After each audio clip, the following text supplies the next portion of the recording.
fiers des résultats que nous avons aujourd'hui. Les services de soutien à domicile ne permettent pas l'inclusion sociale des personnes. Bienvenue et merci d'être présent avec nous. Notre organisme fut fondé en 1980 par et pour les personnes ayant des limitations fonctionnelles.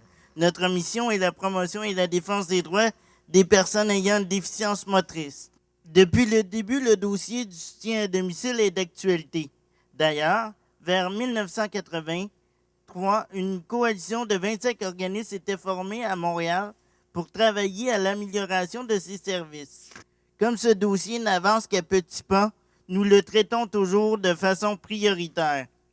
C'est ainsi qu'au printemps 2009, Execo débutait une recherche-action sur le sujet. Nous déposons aujourd'hui le rapport de cette recherche avec des pistes de solutions que nous désirons aborder avec vous, tous et toutes, lors de ce colloque.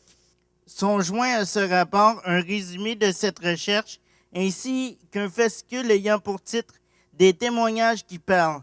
Cet outil est important, notamment pour les élus, les gestionnaires du réseau de la santé, puisque les situations décrites proviennent directement des usagers aux prises avec les difficultés quotidiennes des services de soutien à domicile. Il faut avoir beaucoup de volonté politique et avoir comme objectif, en tant qu'élu du peuple, la volonté de respecter la dignité des gens que l'on représente.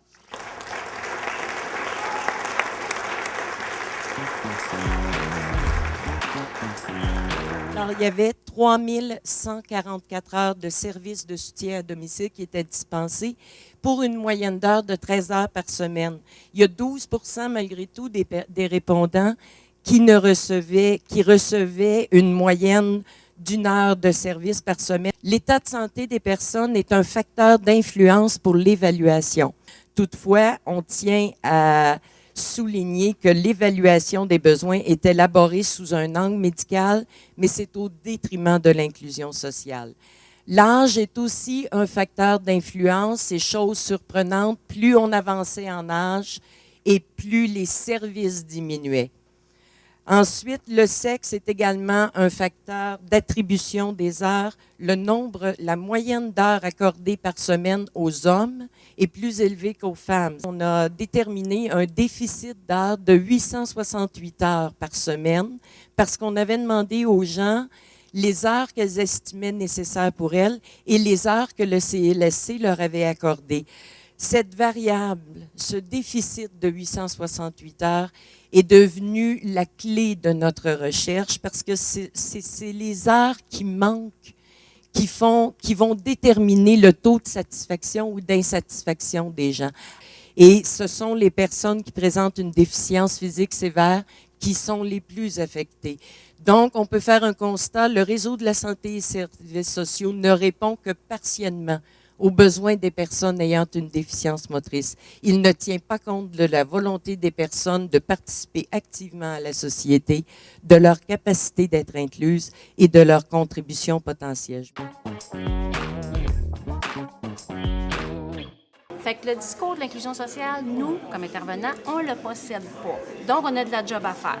Et si on dit, là, quand je réagissais tantôt, je ne suis pas d'accord que ça soit juste tenu par les gens du communautaire, parce que nous, les intervenants sur le plancher, je vous le répète, ils sont en souffrance, à savoir qu'ils ne sont pas capables de faire le job. Au Québec, on ne donne pas les mêmes informations qu'on va donner dans les Laurentides ou dans d'autres régions. Donc, il y a la question de l'uniformisation de cette information-là que le guichet pourrait peut-être, dans le fond, répondre. Et il y a la question aussi de la diffusion de cette information-là. Ce qui est important ici, je pense, au niveau de la qualité du service, il y a un manque énorme au niveau de la qualité de la formation. Il n'y a pas de standardisation. Il y a des écoles privées qui donnent une formation telle, de quelques mois à plusieurs mois. Il y a des formations qui se donnent en agence qui n'ont aucun standard. Mais c'est ça, je comprends pas. Qu'on puisse demander à une personne handicapée d'en aider une moins malade qu'elle. C'est pas correct. Il y a quelque chose qui ne marche pas dans le système. Ça ne marche pas. Puis la solution, ça fait 9 ans que je la cherche. Puis je la trouve pas. Nous exhortons L'Agence et les CSSS à respecter le principe de compensation des limitations pour les personnes ayant des limitations fonctionnelles et leurs proches en leur fournissant gratuitement les services de soutien à domicile qui leur sont nécessaires. L'Agence de santé et des services sociaux de Montréal et les CSSS a adopté le principe d'inclusion sociale. L'Agence et les CSSS a travaillé avec des membres des communautés montréalaises, dont Execo, à l'articulation d'un projet pilote novateur basé sur le principe d'inclusion sociale. Merci.